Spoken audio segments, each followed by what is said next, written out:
A good friend, a rabbi that we met 3 years ago. He usually speaks in lots of bigger audiences and in bigger shuls and bigger places where hundreds of people gather. But he was kind enough and nice enough, and we appreciate you coming here to our house. Rabbi Anava has a center in Israel dedicated to teaching Jewish Torah to women, usually women, older women, 40 and up. And now he's opened up something for the men as well. He's been here in our place before, and it's a great pleasure for us to introduce Rabbi Alon Anava. So first of all, good evening. Thank you, Barry, for opening your home and for letting us come and share some words of Torah. And we want to make it a very, very special night tonight, because when a group of people join together, the power that can be achieved by the unity can break all barriers. We are a very separated and scattered nation, unfortunately. But when things go bad, our nation knows how to get together. And when we get together as a nation, then we are untouchable, unstoppable, and very powerful. Now, the Holy Baal Shem Tov, a great Kabbalistic Hasidic sage a few hundred years ago, taught us that when a few Jews get together and they bless each other and they wish each other well, what they can achieve with a small gathering is much more powerful from what the angel Gabriel can do by himself, which this is one of the most greatest powerful angels in the realms of the heavens. Now, we have a very special quality in our nation that when somebody is in need or in a bad spot, we have a very special talent to get all together. I'm sure you get on a daily basis these emails, this person is sick, say Tehillim, everybody opens the book, they start reading Tehillim. There's a war in Israel, everybody starts taking their act together. So Baruch Hashem, we have a quality that we know how to come to each other's aid in a time of need, in a time of despair, a time of weakness. So we wanted to make this evening a very special and unique evening, because a very close friend of Barry, whoever's friends with Barry is friends with me, is going through a hard time. And unfortunately, we're in a time that everybody is going through a hard time. Mashiach is almost about to come. Some people believe in it, some people don't believe, but that's the reality. And before Mashiach comes, everybody's pressed to a wall. For whatever reason, we're not going to talk about it tonight because it's less important. But the reality is that we're all going through struggles and we're all going through challenges. Some bigger, some smaller, some have 3 challenges, some have 10 challenges. We all have our share. But the sad reality is that we're all battling something. The point is to see how we come to each other's help. We're going to talk tonight, Be'ezrat Hashem, about how to deal with challenges, because unfortunately we all have challenges. And I know most of the time people want to talk about more cheerful things, but we're in the 9 days. It's a time of, I don't like saying sadness and severity, but the history shows that the 3 weeks between the 17th of Tammuz to the 9th of Av is not such a great period to the nation of Israel. Even though we spoke about it this morning and yesterday and the day before about that it's actually a very positive time. It's not a negative time. Because it's so positive, then the way the system works is the more something is great, then something as big in the other side of holiness is always going to appear at the same time. Or in the biblical terminologies, the more kedusha there is, the more holiness there is, there's going to be more impurity. That's how it works. When you see a lot of spiritual impurity, it means that spiritually there's a lot of holiness. So that's how it works. Shlomo HaMelech, King Solomon, the wisest man in history, said, Ze l'umat ze bara Elokim. Hashem created two oppositions. Whatever Hashem created, He created in the same thing in the opposite way. We just read not too long ago a parasha called Balak. The king of Balak wanted to kill us, wanted to get rid of us as we were approaching the land of Canaan. So he went and hired a sorcerer called Bilam. And Bilam was supposed to curse us and to, so to say, get rid of us. And he couldn't. Bilam was a very big prophet, and he was considered the Leumat Ze of Moshe Rabbeinu. Moshe Rabbeinu is our greatest prophet, and Bilam was the opposition. There's in everything in the world there's an opposition, something that comes on the other side. So the more there's holiness, you're going to see there's going to be the opposition. Go to almost any normal synagogue in the world, you'll see that around it there's always arguments and disagreements and fights, and you would say, this is a holy place, why are you doing it here? Because it's so holy that it causes the complete opposite to happen. Look now at Temple Mount in Israel, one of the most holiest places in the world, and you'll see there's constantly conflict there. There's constantly violence and disagreement. So the way it works in the world is wherever there's a lot of holiness, there's always going to be the exact same amount of unholiness. You see it many times in marriages, in business deals, that there's a lot of opposition. A lot of things not working out. Why is it not working out? Because the result is going to be very, very holy result. So now it's actually not a bad time in our history. It's actually a very auspicious time. On the 17th day of Tammuz, that's when Moshe Rabbeinu came down from the mountains with the tablets. If he wouldn't find the Jews dancing around a golden calf, that would be our days of liberation. That would be the day that we celebrate our freedom. A little bit less than a year after that, when the spies came back from Israel on Tisha B'Av, on the 9th of Av, if they would say, this is a great land, let's just go in, we would just go in, conquer the land, build Beit HaMikdash, and story's over. Of course they came and they said everything the opposite. So seemingly it looks like it's a very bad time for us between these 3 weeks, but in actual it's a very good time. If you look at the core, at the essence of everything, that these 3 weeks are a very auspicious time. It's a very powerful time. What can be achieved in these 3 weeks is much greater than anything that can be achieved any time in this year. Now since Mashiach is so close, and Hashem is making it in such a way that we all have to go through a challenge. And the reality is that nobody can raise their hand here in this room or anywhere else if I would ask if anybody here doesn't have a challenge in their life right now. The sad reality is that we all have challenges in many different departments. One person is a financial department, another person can get married, another person can have kids, another person has problem with the kids, another person, everybody has problems. Now this should not be a comfort to me that other people have problems, but that's the reality. Now my problems are always the worse than everybody else's problems. That's usually the case. I can have a certain quota of challenges and problems, and I'll look around and be like, why they're like they look pretty okay. I mean, so what if he doesn't have money and he can get married and he has a different problem? Unfortunately, when it's close to home, it's the worst.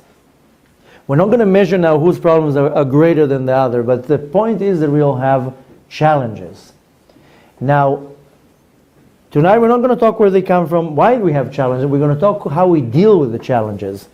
Because the point I want to take is, how do I deal on a daily basis with a challenge? Now, the most important to remember is that people think that because I'm going through a challenge, if they believe in God and they say, then God deserted me. Why is God doing this to me?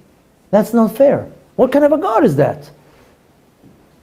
If they don't believe in God, then there's why is it happening to me? What did I do? Why did I get chosen to go through this and that?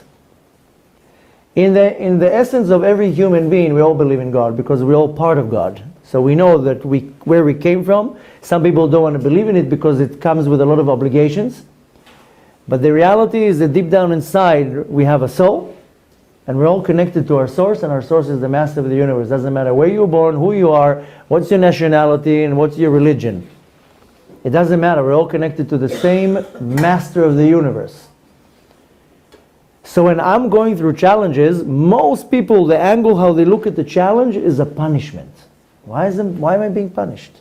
What did I do? The reality is, which is the complete opposite, the challenge is something that is actually good for me.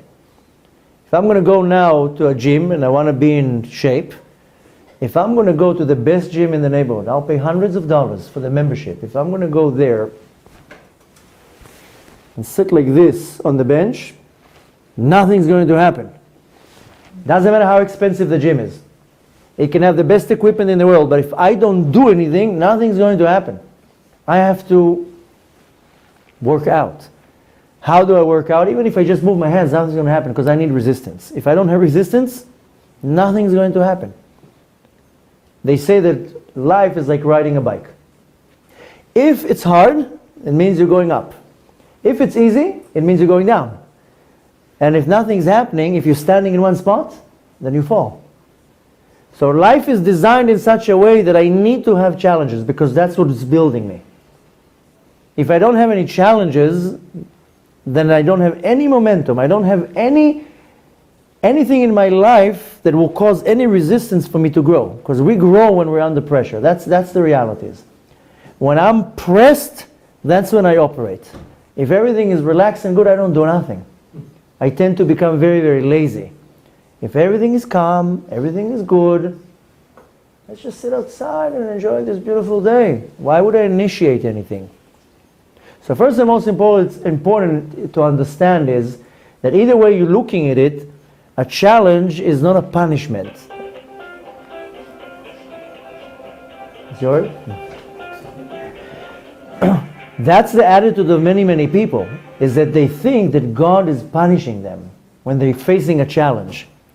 And the motion that one gets when they have a challenge is a defensive motion. Why am I being attacked? So what happens is that the motion of defense is to closing in. Now when I close in, what happens is I keep all the energy inside of me. That's how it works. If I'm having a motion of open, then all the energy gets released. If I'm having a motion of holding something inside, then the energy stays inside. The point is in a challenge is to understand not to keep the energy inside. Because when there's a challenge, there's a chain reaction. I'm worried, I'm stressed, I'm afraid, I don't know what to do, I'm confused, and so forth. I'm looking for any advice that I can get from that person, just to hold on to something. What happens is that all these negative emotions, what I experience, I take them in. Now when I'm holding something inside of me, then that's what's going to be the core and the essence of my being. The point is to know how to let go. If I know how to let go of things, then they don't stay inside. If they don't stay inside, they can't harm me. That's why you see God is unbelievable, brilliant. Everything, if you focus on anything that Hashem did, you see the wisdom, the unbelievable wisdom. What keeps us alive, besides our food and air and drinks, and I have to sleep, and really what is the power of life is a very small thing that is called breathing. I don't even notice how many times a day I breathe. If I don't breathe for more than 1 or 2 minutes, I will die. I can go a few days without sleeping, I can go a few days without eating, I can go a few days without my comfort. I can't go more than a few minutes without air. Doesn't matter who you are. Hashem built a system in such a way that I'm not even focusing on the act. I'm just inhaling, exhaling. But the reality is that without this little action, I'm worthless. Now what does this action do? I take in and I exhale. Inhale, exhale. If you're looking at the motion is in, out. Somebody once shared with me a video, it's a shame, I don't know where to find it. They just shared it with me, I watched it and I moved on. Footage from NASA, whether it was shot from a satellite or a space station, it doesn't matter, but it was a shot from above of Earth, and it was shot in such a special way that you see the whole world moving. Why? Because you see winds are moving jungles, so you see them moving real subtle. You see the waves and the currents in oceans. So when you see it from above, you know how it looked? It's like Earth is breathing. In, out. Just imagine, I mean, you're seeing oceans moving, there's currents. If you're looking at it from above in the right lens, you'll see how everything is moving. The whole world is moving constantly. Forget about, I'm not talking about turning around, I'm talking about moving. The way the footage looked is that like as if this ball is inflating, deflating, inflating, deflating. So even how Hashem created the world, you see this motion. So basically the power of life, so to say, breathing, is the motion of taking in and then releasing, and taking in and then releasing. You know, I never understood why. Maybe one time a doctor can actually answer that, but when you go to a doctor and they put the stethoscope on your back, on your front, breathe in, breathe out, breathe in, breathe out, right? Is there any doctor here? No? Okay, next time. So, not only that, when you do meditations, breathing in, breathing out. You're doing any types of sports, it's all about the breathing. So really the core and the essence of breathing is the motion of I'm taking. If you want to see the biological process, is that I'm taking oxygen and then my lungs are exhaling. I'm not so good in English. Pachman du-khamsani. How do you say it in English? Carbon monoxide? Dioxide? Okay. I might speak good English, but I don't know all the words. But I'm inhaling oxygen and I'm exhaling carbon dioxide, right? I'm taking in something good and I'm taking out something negative.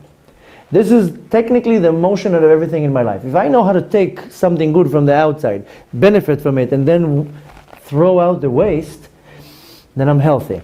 Same thing with nutrition. You take in the food, your body knows how to dissect it, throw out the garbage, and leave the nutrition. This is the exact same way in the spiritual level, because everything that we experience in the physical of it originates in the spiritual level. Which means that if we see it physically, means that it's coming from a spiritual place. So my entire motion in this life is constantly taking in. I observe all the time. Absorb comments, reactions, things that I see, the moods of other people around me. I'm constantly taking in from what's around me. The only problem is that most people don't know how to take it out. So they take all the junk in, and I'm stuck with it now. Now how do you get rid of it? Now, I have a wife, Baruch Hashem. We have good days, we have bad days. Sometimes the relationship is very comfortable, sometimes it's not. I have kids, Baruch Hashem. Some days everything's good, some days not. I have a boss, I have workers, I have neighbors, I have constantly a bunch of people around me. And I have good days and I have bad days. Some days everybody's annoying me. Some days I'm fine. But the reality is that constantly there are people around me, and I'm saying it in a very negative way, but I have to deal with their problems. And they come and they throw at me their energy, they throw at me their habits, they throw at me all these things, and sometimes I'm fine with that, sometimes I'm not. The point is that I constantly am taking from the surroundings around me. That's the type of creature we are. Because Hashem built us, God built us with a system that I'm constantly taking. Our body and our soul is built from 4 elements. Everything in this world is built from 4 elements. Fire, air, water, and earth. These are the 4 elements. Everything in creation is built from these 4 elements. In every creation, 1 element is going to be dominating, 1 element is going to be the least dominating, and 2 are going to be equal. Almost in anything, you'll be able to see how it's compiled from all these 4 elements. These elements are from the physical world and the spiritual world. So my body is built from 4 elements, and my soul is built from the spiritual 4 elements. Depending on what element is dominating in me, which is a whole different topic, how to even recognize what are these elements in me. Depends on the day that I was conceived. Depends on the day that I was born. Depends on the hour that I was born. Because the entire constellation in the stars is controlling it. when one knows how to track it, they know what's the elements, the dominating elements in me, and what are the least dominating, and then you know how to balance it the right way. There are ways of knowing it. You just need to know the day you were conceived, which in most cases it's very hard to know unless your parents keep the family purity and they know when of the time, more or less when it happened. You know, knowing it after the fact, that's a whole different thing. But with my kids, I know every child when he was conceived, when he or she was conceived, because we keep track, and I want to know when they were conceived, so I can know the day, and then I know the day of the birth, and of course, the hour of the birth. There are ways to calculate it. But the point is that we all have all of these four elements. Both in our body and our soul, we have one element that is called earth. The element of earth has the motion of just taking. Anything you put now on the ground will take it. You'll put water, even though a percentage of it will get evaporated, but most of it will be sunk into the ground. Almost anything you put on the ground will pull it in. That's the motion of the element of earth. So in me, both in my physical level and my spiritual level, my element of earth is constantly taking. This is called ratzon lekabel, the desire to constantly take. And that's the creature we are. Because in any situation I'm looking, where can I take something here? In any relationship, most people, what is it in for me? Doesn't matter if it's business, doesn't matter if it's marital relation, whatever it is, what is it in for me? And if I don't have anything for me going, I don't know if I'm interested in this relationship. So we have this motion of constantly taking and receiving. It works both good for us and mainly bad for us. If I'm constantly on the receiving end, it will, most cases, will play a negative role in my life. People that are just on the giving side, just giving and giving and giving, in most cases don't have any internal issues. There is a place in Halacha, when you learn to become a rabbi, there's many different topics that you learn. Why they chose these topics, I do not know, because you never use them. But that's what they decided. You have to learn thousands and thousands of laws, know them off by heart, and to be able to be tested on that. One of the topics is a concept that is called salting, melicha. Why do we need to know that? Because when I want to kosher, to make a piece of meat kosher, I need to do a whole process. First, the animal has to be slaughtered the right way. The animal has to be kosher. The animal has to be checked. There's a lot of rules. But once I slaughter the animal and I have a piece of flesh, I have to kosher it. One of the ways of doing it is that I have to salt it. I spread salt on it. The salt absorbs the blood, because we're not allowed to eat blood. And there's a whole process, and this is called melicha, salting. Now, there is a law, halacha, an oral law, in regards to what happens. Try to now imagine, now if I have a farm and I only have a cow and I need to salt it, I cut the cow, I slaughter it, I skin it, I cut it, I will spread all the pieces on the table and I'll start salting it, right? But if you need to feed about 1 million people that eat kosher, can you imagine how many cows have to be slaughtered every month? I think that there's about 1 million people in the world that eat kosher, give or take, right? That's kind of a normal number. Maybe a little bit less, maybe a little bit more. Take all the observant Jews in Israel, the kosher-keeping people around the world. Could be that I'm wrong, could be even 2 million people. But let's be nice, let's say 1 million. You're talking about 1 million chickens that needs to be slaughtered once a month, at least. Right? This is an easy calculation. How about the cows? You know how many people eat shunt on Shabbat? You know how many cows is that? So when I have a factory that I kosher meat, where am I going to spread all this meat? I need stadiums to spread the meat. Right? So what do? They cut the pieces of meat and then they put one piece salt, another piece salt, another piece salt. And you end up having these towers, right? Go once to a meat factory where they call it, you'll see how they do it. Now there is a question now, what happens? I'm the rabbi, I have to certify that it's all kosher, I have to observe what's going on here. This is not a joke. Millions of people are depending on my certification. Now what happens if I now found out I have a pile of 30 pieces of meat and one of the pieces in the middle happened to be unkosher, what is called taref. For whatever reason, it doesn't matter right now. The slaughtering was not done the right way, the animal was hurt before, whatever it is. One piece is now not kosher. Now it's going to make all these pieces not kosher? What am I going to do? This is a loss of money. So there is a question in the oral law, in Halacha, what do I do? The answer is very, very simple. Whatever is busy exporting cannot be taken in. Whenever something is busy spitting out, ejecting, exporting, I never found the right word. In Hebrew it's called liflot, to throw out. Because the meat, once I have salt on it, it's throwing out, it's exporting, it's ejecting the blood. When something is in the motion of exporting or ejecting, expelling, it cannot take in. You cannot breathe in and breathe out at the same second. If you're busy taking in, you can at the same moment. Right? Very simple. You cannot do an opposite motion at the same time. Same thing here. When the meat is busy expelling, it cannot take in the taste of the unkosher meat. Very simple. This is the question in Halacha. Everything that we learn in the oral Torah has to do with us in a very deep spiritual way. Because when you're looking at the oral Torah, it's talking about all sorts of things that has nothing to do with us. Donkeys, animals, things in fields. This is 2,000 years ago. And we have cars. I don't ride on donkeys anymore. But the oral Torah is way beyond the surface of what we think. Has a very, very deep meaning into it. So when the oral Torah comes and tells me this very simple thing, that when I'm busy exporting, expelling, I cannot take in, if I'm looking at it in my own spiritual level, if I'm constantly spitting out, exporting, giving, I can't take in.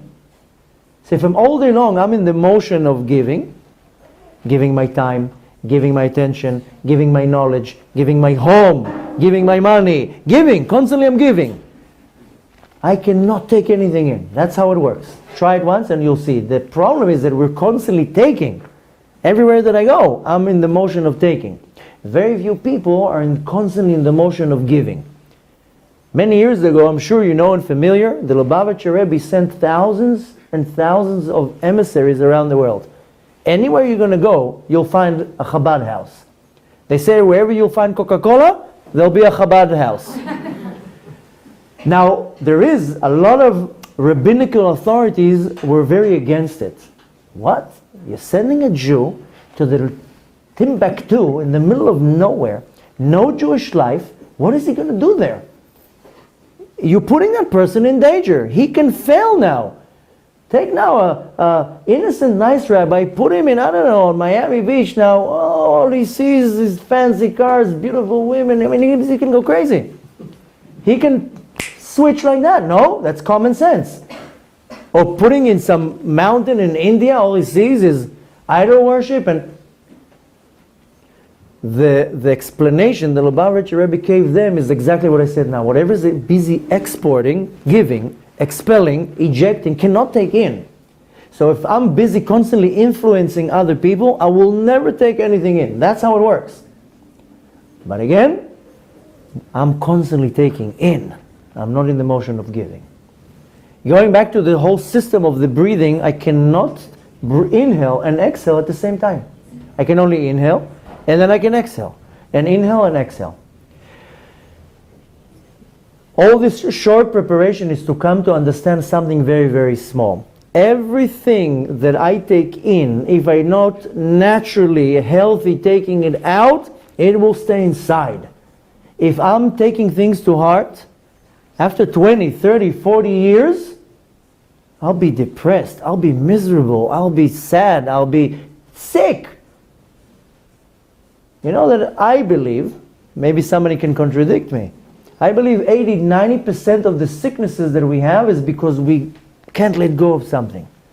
So I'm taking something so negative into my body, and it's cooking in my body, and I don't know how to let go.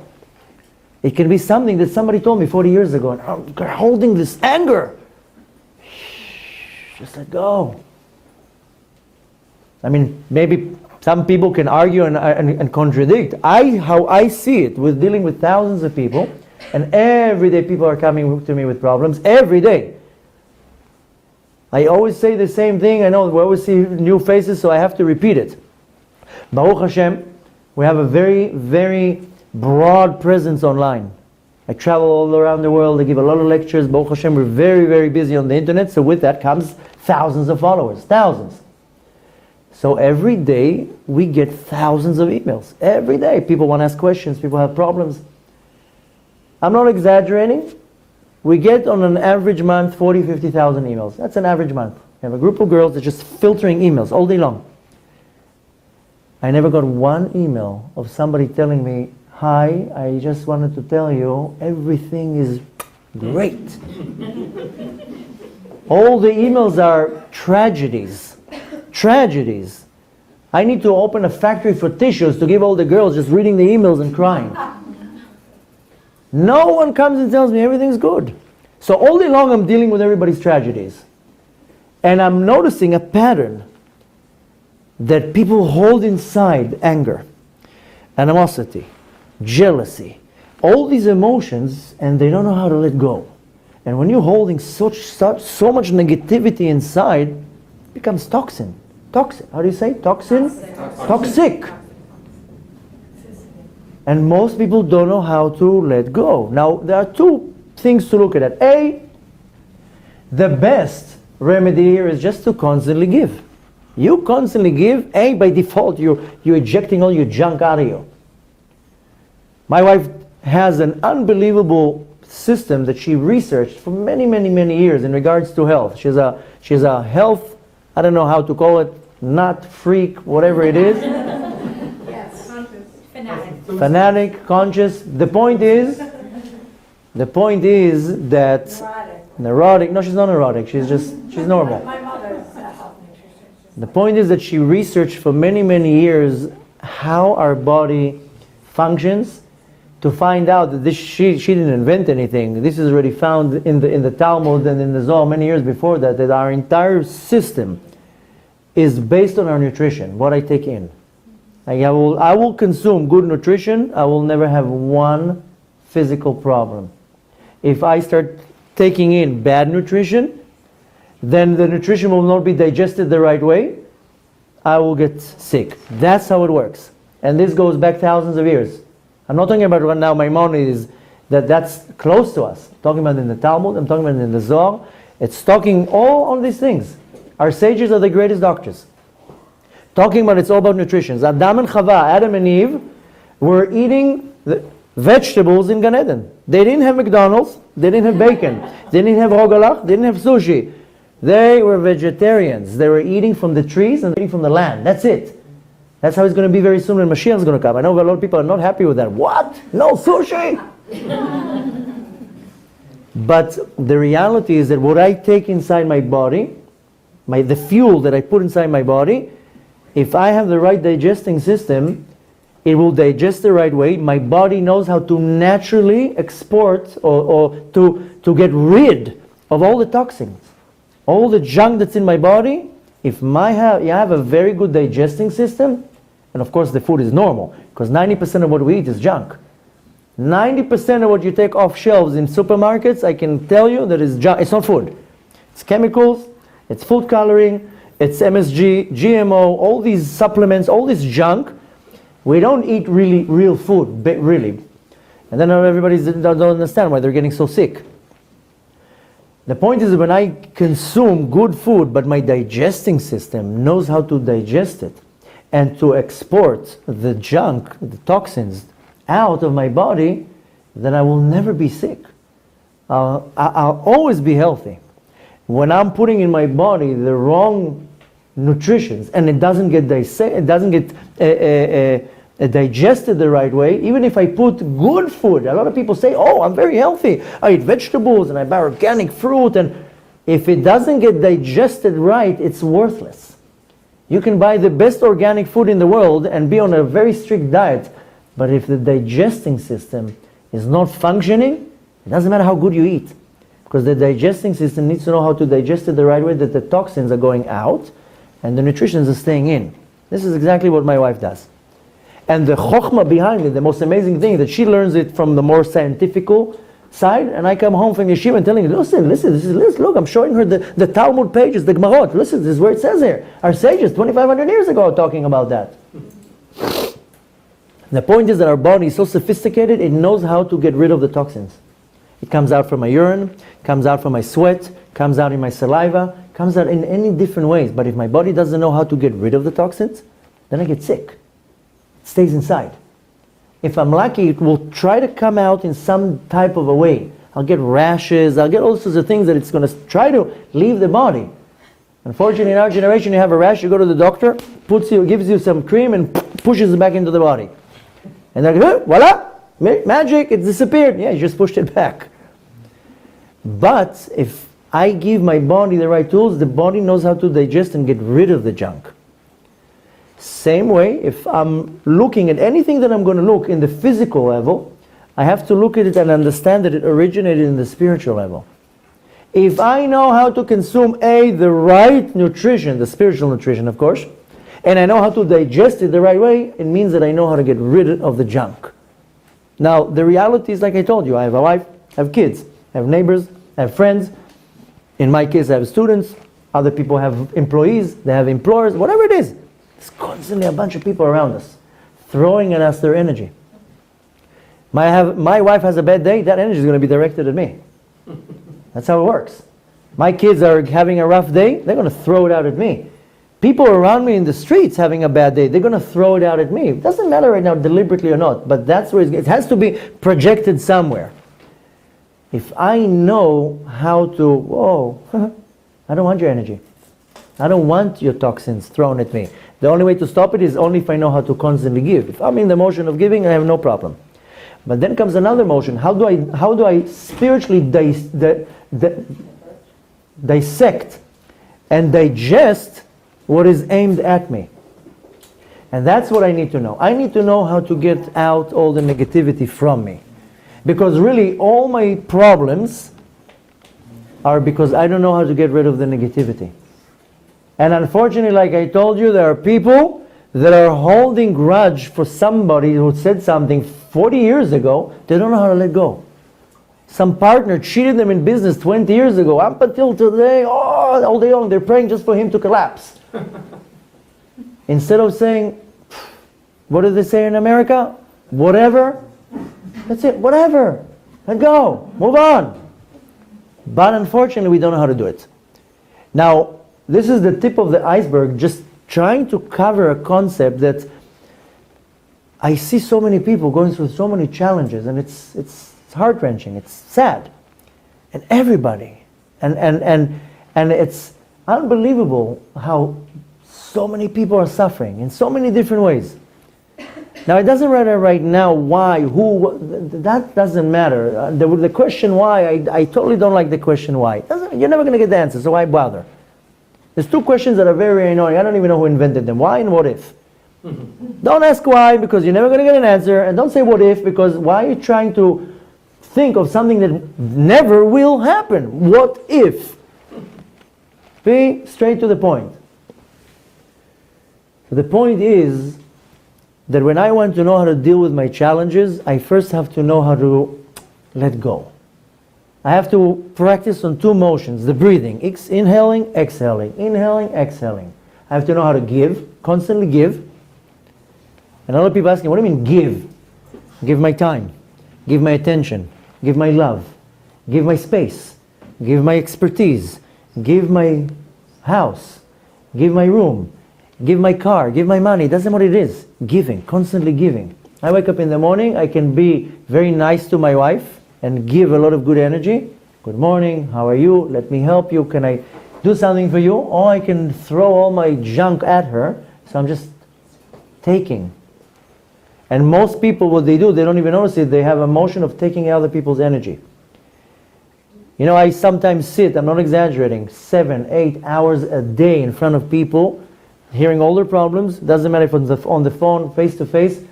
My wife tells me, how do you don't get affected? How do you deal with it? And sometimes, like now, I go on a tour, 10, 12 days, from morning to night. from lecture to lecture to meetings, and then sleep for 2 hours. And my wife tells me, where do you get the energy? It's because I don't let anybody take my energy. You can take my time. You can take my patience to listen to you, but you'll never be able to take my energy. Because I know how to contain my energy, and I know how to not to take your energy into me. Now tonight we're not going to learn about that, because you have to know how to develop the sense of how not to give my energy. My energy is mine. I'm producing my own energy. I'm not here to share energy with any other people. That's not what the world is about. I can share everything that I have, but I can't give my energy, because then I'm in default. Now, what good is that? And most people, even when they want to be very good givers, they're giving also all their energy, and then they're deflated. And then it starts developing anger towards the other person, because you're taking all my energy. I can't stand being with you anymore. And then you see a certain friend, I can't hang out with her. She's driving me nuts. I mean, I'm with her for 3 hours. I come home like, ugh. So, I want to know, how not to be giving my energy over. You have to make a very big differentiation. Giving is something, but not giving my own energy. More than that is not taking something else. I can't be taking anybody else's energy, because it's very unhealthy for me. And when I'm absorbing now all the energy of everybody around, I get affected. Because if you're sad, I'll become sad. If you're uptight, I'll become uptight. If you're upset, I'll become upset, because I'm taking all this energy. Now, if I'm producing energy, I wake up in the morning, I pray.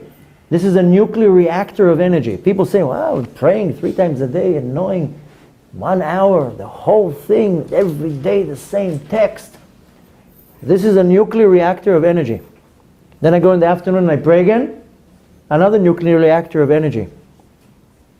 The reason why I'm saying nuclear reactor, because a nuclear reactor can create its own energy and never run out of energy. You know, now there's an aircraft carrier parked in front of Israel.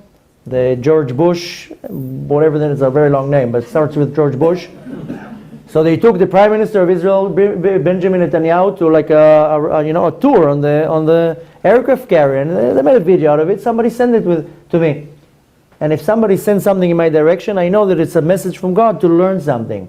So in the tour, they're taking him around and they're showing him all around. This is that, and the guy who's taking him around telling him, since this aircraft carrier was on the water, we never refueled it, because it's producing its own energy.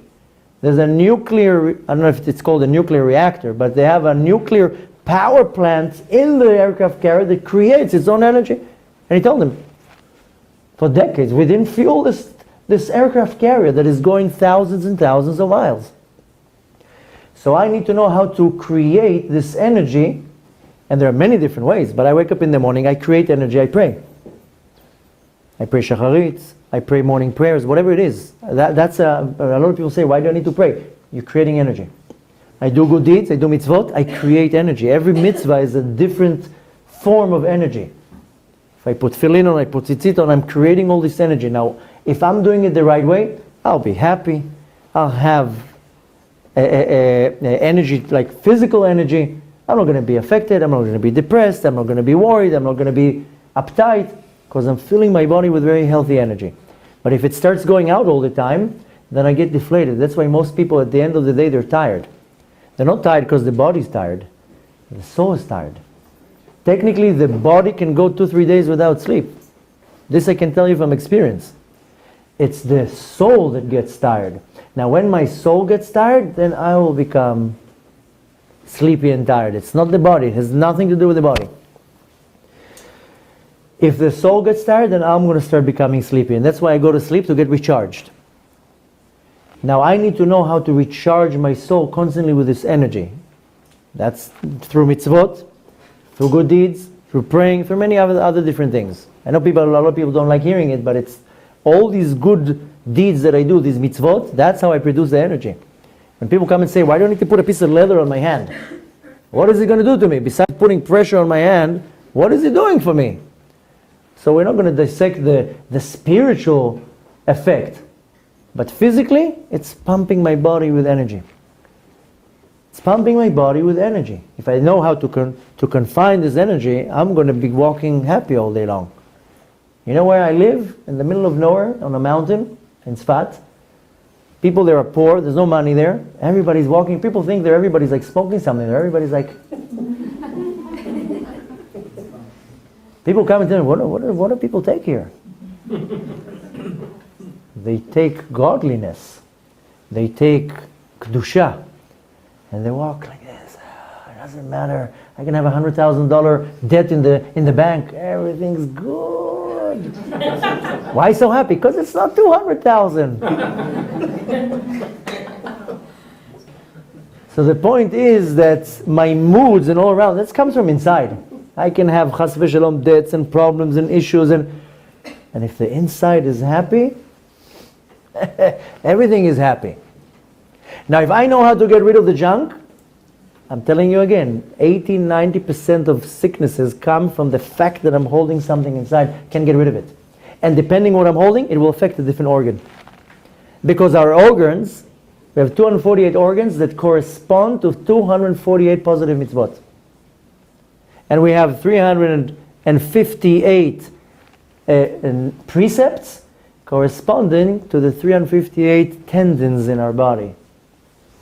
Another wonder of God. So when I damage, so to say, one mitzvah, it will affect a different organ in my body. So if I take anger, depression, sadness, jealousy, animosity, all these, it will affect different organs of my body. I don't need to be a doctor. I need to be a Kabbalist to know where it's coming from. All our sicknesses are coming from our soul. They're not coming from anything else. Very few things from sicknesses are not coming from the soul. Maybe if I break a bone, chas v'shalom, stuff like that. But all the other sicknesses, they originate from my neshama, from my soul. I have a very interesting lecture online. You can go and look for it. It's about, 3-4 hours.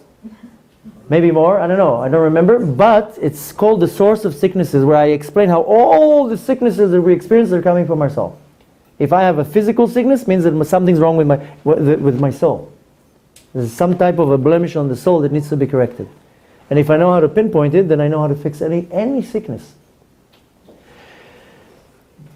The point to take from that is very, very simple, because there is a lot what to talk to it, but I want to know how to deal with my challenges. And the thing that I want you to concentrate on tonight is how am I getting rid of the junk that's in me, and how am I absorbing the right energy and not taking the wrong energy. The motion of just remembering the inhaling, exhaling. All day long I breathe what? Thousands of breaths going in and out, in and out. Just imagine that the same way that thousands of breaths are going in and out every day thousands of impressions are affecting my life. I can now look at something funny and I will start laughing. It's affecting my life in a very positive way. I can look now at something sad, depressing, violent. It will affect me. So all day long, things are triggering my attention. All day long, especially in our generation. Now, if you live in the middle of nowhere on some island in, I don't know where, in New Zealand, that you don't have too much sparks in your eyes. That's why when you go on vacation, you come back relaxed. Because I wasn't disturbed so much. When I live in the city, especially a city like New York, all day long, things are flicking in front of my eyes. All these things that disturb me. So I'm constantly getting affected by thousands of things that are around me. And I don't even notice it. Very few people don't let the surrounding affect them. Very few people, they are able to live in a chaos like New York and not be affected. But most people don't even notice that. But all these distractions all day long, it's driving the person to a point that it's taking all their energy away because I'm too much distracted. I'm not focused on my internal being. So the point to take from that is very, very simple. I'm constantly inhaling, exhaling. I need to know how to create a barrier, what's going in and how it's going out.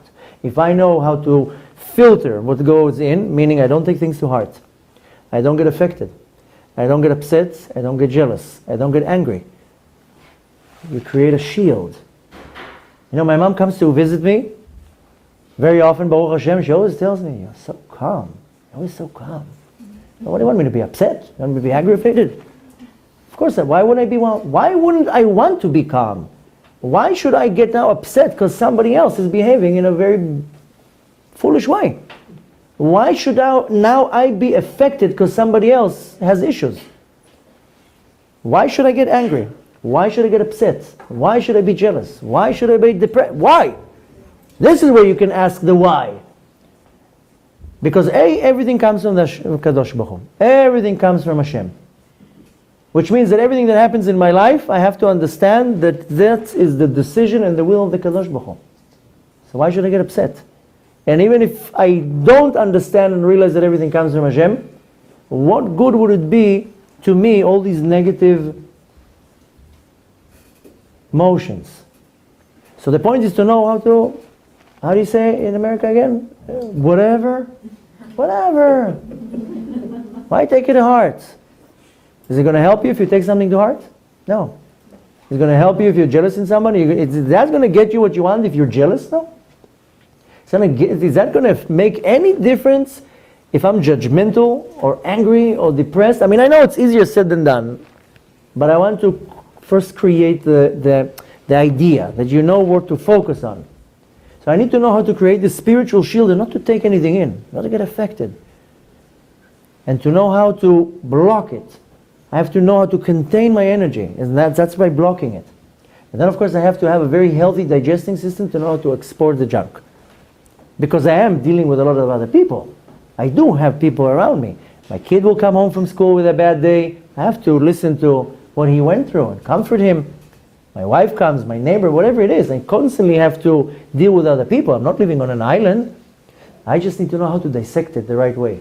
Or better to say, to digest it the right way. So I can take and then leave the junk out. Now when I know how to do all that, then the quantities of my challenges don't change. But I know how to deal with the challenge.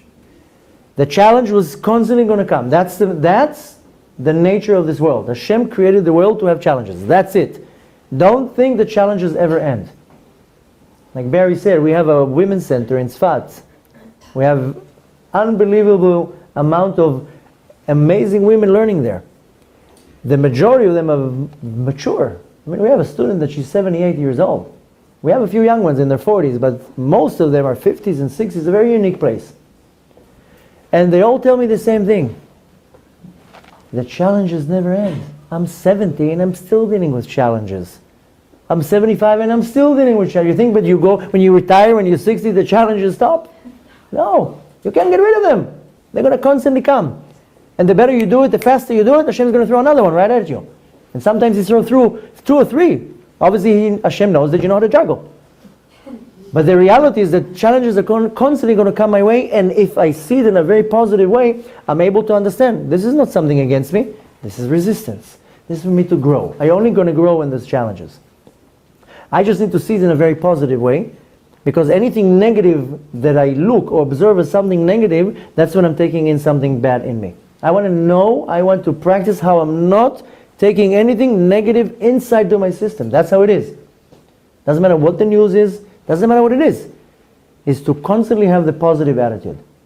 The human mind is so powerful that a person can convince himself of a situation and create that situation. Now we have 2 motions how we react in this world. One of the motions is called faith, emunah, that I believe in Hashem, I believe in a higher power.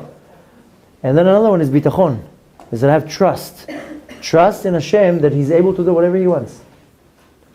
And when you have unbelievable trust, I'm not talking about emunah, because most of the people in the world, they believe. You are born with belief. This is a component in your soul, to believe. The way it works is that when we are born, this component that is called belief, or emunah, faith, however you want to call it, it's a piece of my soul. And it's not separated from the soul. If you look at a baby, an hour-old baby, he doesn't question you. The mom gives the baby something to eat, you think he goes to her, no, wait. Is this kosher? Is this OU? What is this? What are you giving me? Is this mehadrin? The baby doesn't ask the mom, what's the hechsher? He just eats. And when it's time to go from the hospital, you think the baby says, whoa, wait. Let me ask around. Let me do some research. Are you a good mom? You're not a good mom. I don't know you. Sorry to tell you. I don't know if this deal is good for me. Let me consult a little bit here, and if maybe I'll find out if you're a good mom, I'll go home with you. The baby doesn't do that because he believes 100%. He just has 100% emunah. The problem is that after about a year to two, the level of emunah starts getting damaged because the reality of the baby gets shattered that his mom or dad lied to him. That's why one of the worst things to do is to lie to your kids, because you shatter the reality. Mommy lied. Mommy lied to me. I can't believe it. And we constantly lie to our kids. Even in simple things. If you don't clean your room, you're not going to get dessert. And then you don't clean your room and you got dessert. Daddy's a liar. So we start lying to our kids. So then when they're like 2 years old, they start seeing, wait a minute, there's two realities. There's a reality of truth and a reality of lie. What's going on here? And then their siblings start lying to them, and then their friends in kindergarten start lying to them, and their teachers, and by that age of 5, everybody's liars. Go now to my 5-year-old, try to sell him anything. He's not going to believe you. And it's not that he's a good businessman. He's just not going to believe you because everybody's lying to him. Doesn't matter what you're going to say. Now when they're already 7 and 8 and 9, they're absorbed so many lies, they don't believe nobody. They come to the age of teenagehood, 16, 17, they don't believe nothing and definitely not believe that there's a creator to the world. And then they go out to the world and they disbelieve. They don't just lose their belief. So it's not that they lose it, it just gets buried very deep down inside. Now try to pull it out. Try to pull out this emunah out. That's why most people don't believe. Don't believe in anything. And so much more so they don't believe in the master of the universe. Why should I believe? Everybody's liars. So maybe the ones with the beards are also liars. So this is one component. So the emunah, I have it. But bitachon, trust in Hashem, that I have to develop. And that I have to know how to develop it, and the only way to develop it is by only positive outlook. If I'm very positive, then I will start developing a very strong bitachon. I went through some serious challenges in my life. Serious. One of them, that about 15 years ago, give or take, I was facing 40 years in jail. It was after 9/11, they thought I'm a terrorist. It's a long story, I'm not going to get into it right now. I got arrested. I was sat in jail for 1.5 years. They thought I am a terrorist. I had an indictment facing 40 years in jail. And then it became worse and worse and worse, and challenge, you can't even imagine. My rabbi told me it's all a test. Ignore it. Do what you need to do. He told me at the time, go to yeshiva, learn Torah, do what you need to do. Don't worry, it will all disappear.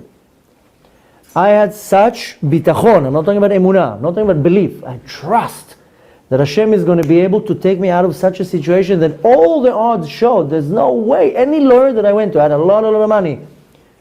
I had all the money in the world to buy any lawyer. All the lawyers told me, listen, we can't help you. This is the case. Maybe we'll take off 1 year or 2 for you. I had such trust in Hashem that Hashem can flip everything around, that not only that it all flipped around, it was done in such a miraculous way. We were 128 people we got arrested. 2 people got out of it. 126, most of them are still sitting in jail. I got out of this court case with a $1,000 fine and 1 year probation. Brushed off the dirt and went out of court. Nobody believed. My bitachon, my trust in Hashem was so powerful. I knew, I didn't think, it wasn't 99%, it wasn't 90%, it was 100%. I knew Hashem is not taking me to jail.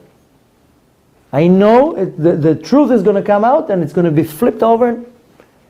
Our mind is so powerful. Trusting in Hashem so much, Hashem can do whatever He wants. Hashem can make the world turn the other side around. Any miracle that you can think of, Hashem can do. He just says, just trust me. If you put 100% trust in my hands, I'll show you what I can do. I created the world. The same way that I opened the ocean to the Jews, I will do anything I want for you. If you trust me. If you trust me 50%, it's not going to work. If you trust me 80%, it's not going to work. If you trust me 100%, not 1% less, Hashem can do whatever He wants. He created the world. Any Concealment. Most of the challenges that we have, by the way, are concealment. They don't even exist. It's a deception. And we believe it. We fall for the lie. We build anxiety over it. It doesn't even exist. If I know how to annul it in my mind, it will disappear. Most of the challenges that I have, they don't even exist. It's thrown into my direction and I start feeding it. I'm feeding it with my anxiety, with my fear, with my worrying, with everything else. I'm feeding it, I'm creating it. Extract that, take out that, it doesn't exist.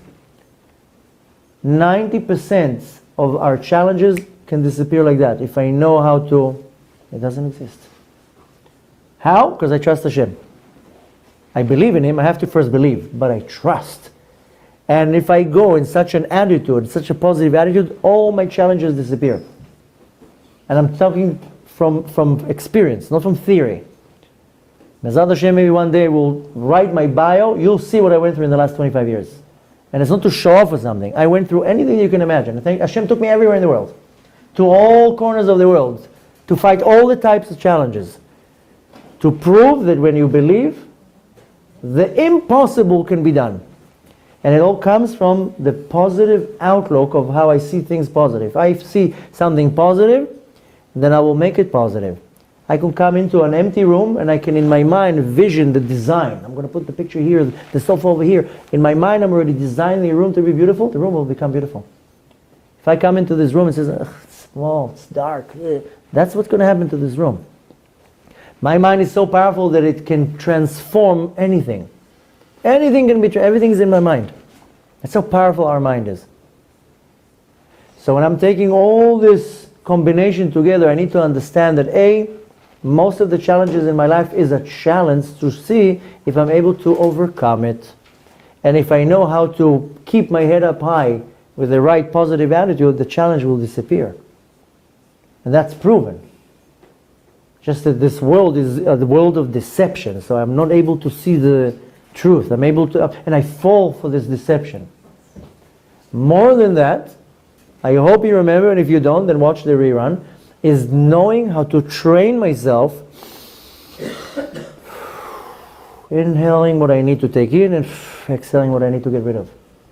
And developing a very healthy digesting system. Breathe, yeah.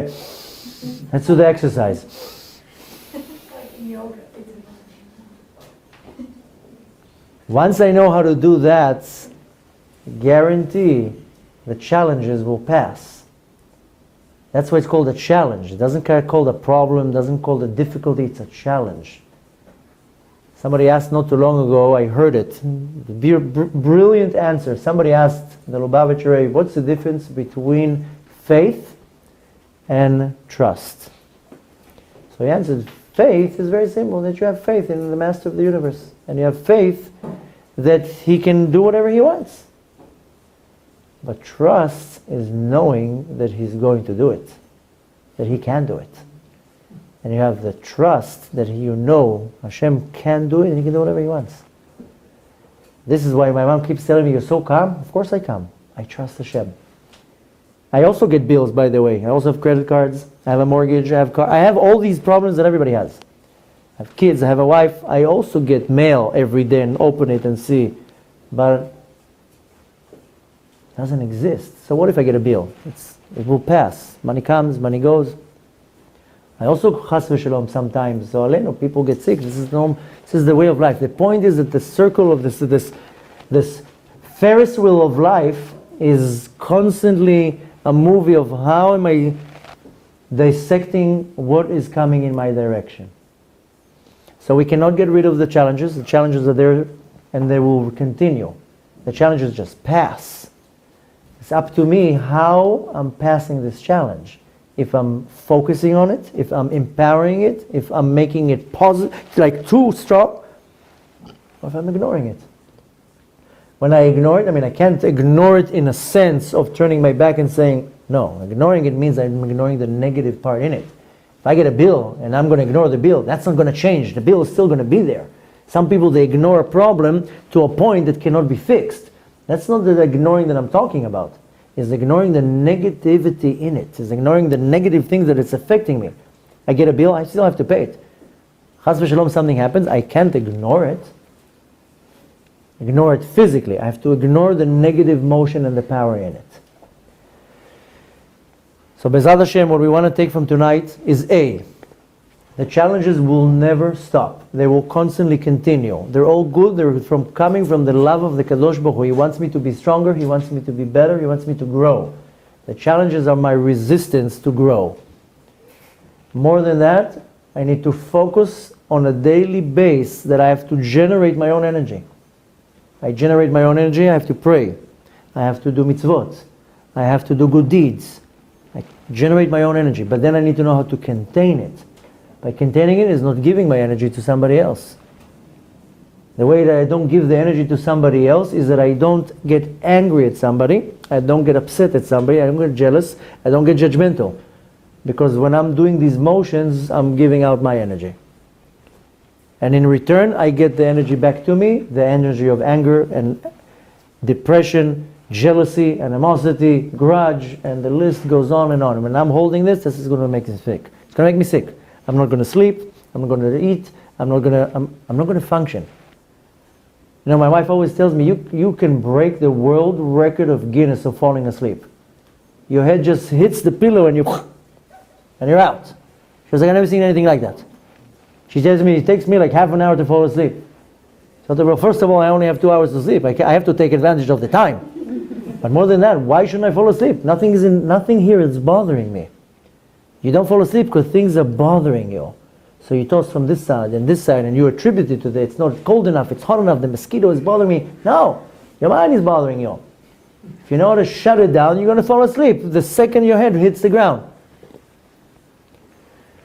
So the point is to know how to not to take the energy in. Not somebody else's energy. This is the worst thing to do. And not to take the energy that I'm projecting, that the waste stays in me. And that's knowing how to control my anger, jealousy, judgmental, all these things. You think of it, we all have them. We just need to know how to get rid of it. If you know how to healthy get rid of everything, all the junk in you, trust me, you'll be in a much, much better place than you are. You'll be relaxed, you'll be happy. The challenges will be another breath of air. So Bezrat Hashem, when you leave this door tonight, the first and most important thing you need to do is change your attitude completely to a much, much more positive attitude. Because when my attitude is very, very negative, I'm not going to be able to achieve anything. If I'm going to go to a business deal with the attitude that the deal is not going to close, I'm not going to close the deal. But if I'm going to go to the business deal with an attitude that I'm getting it, if the attitude is very, very positive, you're going to get it. When I go to different things, Baruch Hashem, we have institutes, we have buildings, that we opened a big yeshiva in Israel for men, a very unique yeshiva because it's for older men. All the yeshivas in the world are for young men. There's not one yeshiva in the world that you can be 60 and learn there. You have to be learning with the young kids, and then you feel like, they're all my grandkids here.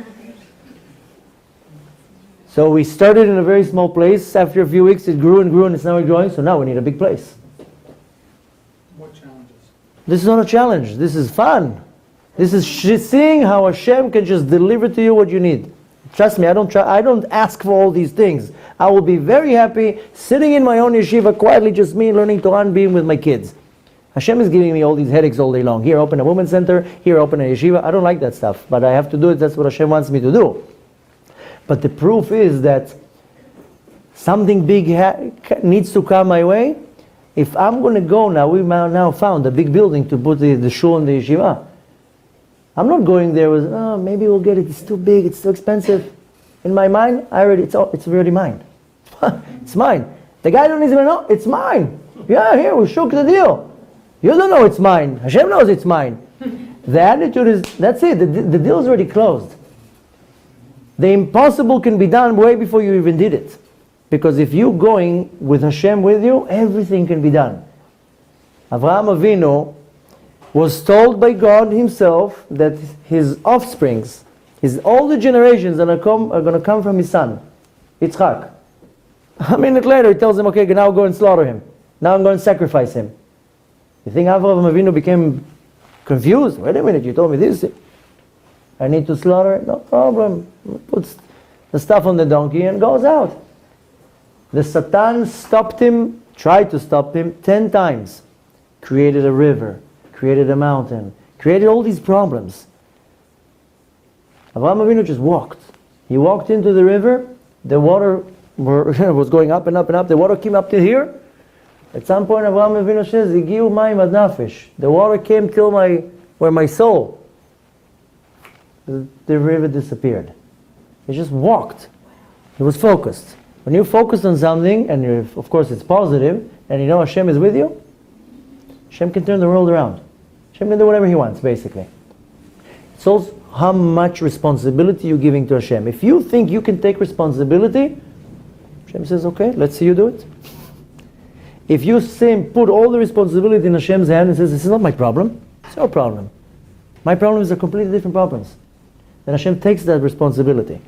The problem is that we take responsibility and we think that we can control the situation. The reality is that we can. Hashem puts a challenge in my life and says, by the way, this is my responsibility. Your responsibility is to do what I told you.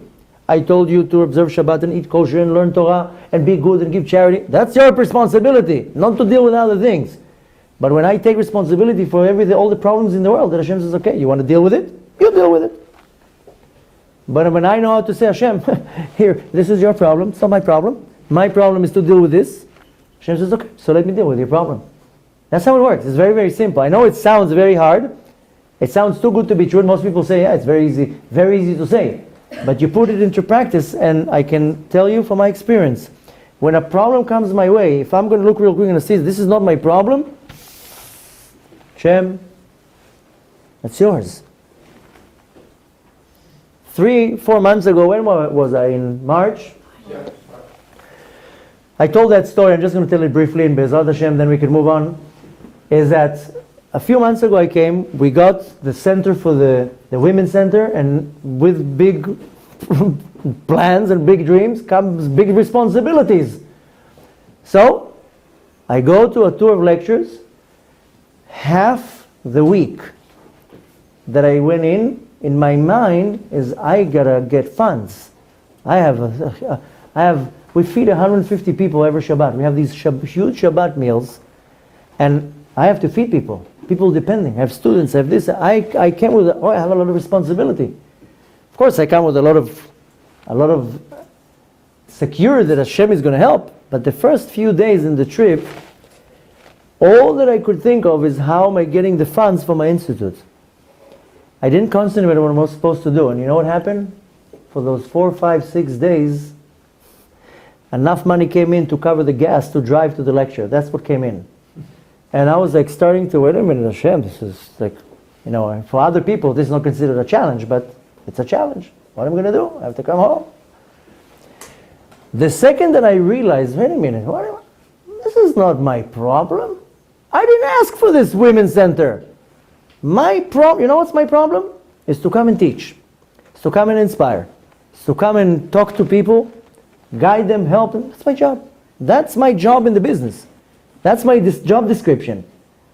The second that I realized, wait a minute, I'm not the treasurer of the organization. Hashem, it's your problem. It's not even my building. It's not nothing. I didn't ask for that. My problem is to prepare the classes so I can come to a lecture and give a good class. That's it. That's the job description. The second that I told Hashem, I'm very sorry, I'm not the treasurer. Here, you take. It's your problem. What do you want from me? The second that the attitude changed in my mind, the switch came, the next day, Baruch Hashem, everything was, Hashem says, I don't have problems. I have a national reserve. I can give you whatever I want. But the second that the attitude changed, that this is not my responsibility, then everything switched. And Baruch Hashem, it was a very successful trip. And how I looked at it, the success was very good lectures. People were inspired. People went home with a positive charge. That's my job. Oh, by the way, I also got here for the bank manager. I also got what you need to run the show. Here, to the treasurer of the organization, take. You do this. It's not my job. I don't want to deal with this. So it's all about the attitude. If I change the attitude, meaning giving the responsibility to who it has to go to, then I don't hold it anymore. That's it. I get rid of it. It's not mine. But if I'm holding this responsibility, this challenge is going to be mine. Hashem says, I only want you to trust me. Give me over your challenge. It's mine. I'll take care of it. My kids come home. You think they worry? They give me all these notes. Abba, here, I got a note from school. You have to pay them. Give me a check. I have to pay. Not too long ago, before I left, my boy comes home and says, listen, from the summer camp here, they gave me this paper, you have to pay them thousands of shekels. You think he worries? He gives me the responsibility, and he says, you pay them. My responsibility is to wake up in the morning and go to camp. I don't know what this paper is. So I have a pile of papers on my desk. Camp for this kid, camp for that kid. That's my responsibility. So my kids, they know how to give me the responsibility very, very easy. Abba, I need shoes. It's not my responsibility. I need shoes. Okay, so they give me the bill. Abba, give me the credit card. I'm Abba, by the way. So kids, they know how to give over the responsibility to the right individual. Mom, I'm hungry. Mommy, I'm hungry. It's not my responsibility. You have to feed me. It says in the rules. Mommy feeds kids. I don't know where it says kids feed mommies. So the kids know how to give over the responsibility very, very easy. So we have to learn how to give. We're the kids of the Kadosh Baruch Hu. We need to know how to give the responsibility to Hashem. It says, Abba, Daddy, here. There's an expiration date, by the way. And I have to deal with what I need to deal with. So it's all how I look at things. It's all how I change things in my mind. So Bezrat Hashem, you have enough material to leave this door tonight to start knowing how to deal with your challenges. But like I said, we especially wanted to take this entire night and we want to dedicate it to Yitzchak ben Maya. That needs an unbelievable miracle, a very speedy recovery that can happen right now with the right attitude and with the right intention. I started the lecture by saying that when a group of people get united, the power is untouchable. The power is beyond anything. When we're separated, we can't do nothing. When we're all united, then we can change the entire universe. So besides that we wanted to feed you with amazing food, even though it's the 9 days and we couldn't give you meat, but you got sushi and mushi and whatever it's there. So besides that we wanted to feed you unbelievably first-class, glad kosher food to the body, we also wanted to feed you super glad kosher food to the soul, but we also want to take the opportunity when you have such a big group of people that when I want to help somebody, remember what I told you in the beginning, it's about giving. The more I give, the more I get rid of, the more I can't absorb. As if each and every one of you gives something small to the benefit of somebody else. You don't need to know him.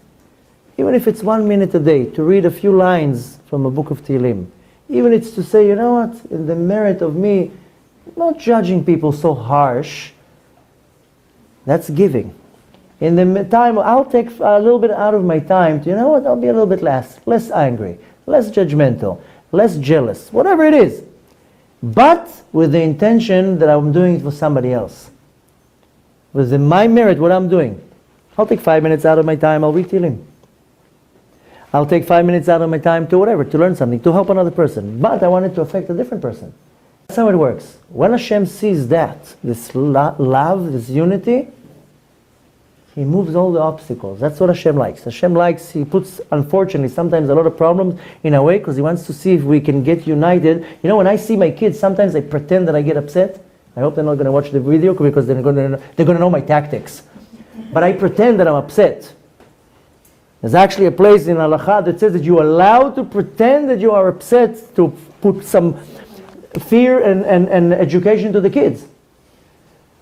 My kids do watch the video, so I hope they're not going to learn my tactics now. But I sometimes pretend that I'm upset. And you know what makes me unbelievably happy? That I see how my kids get united.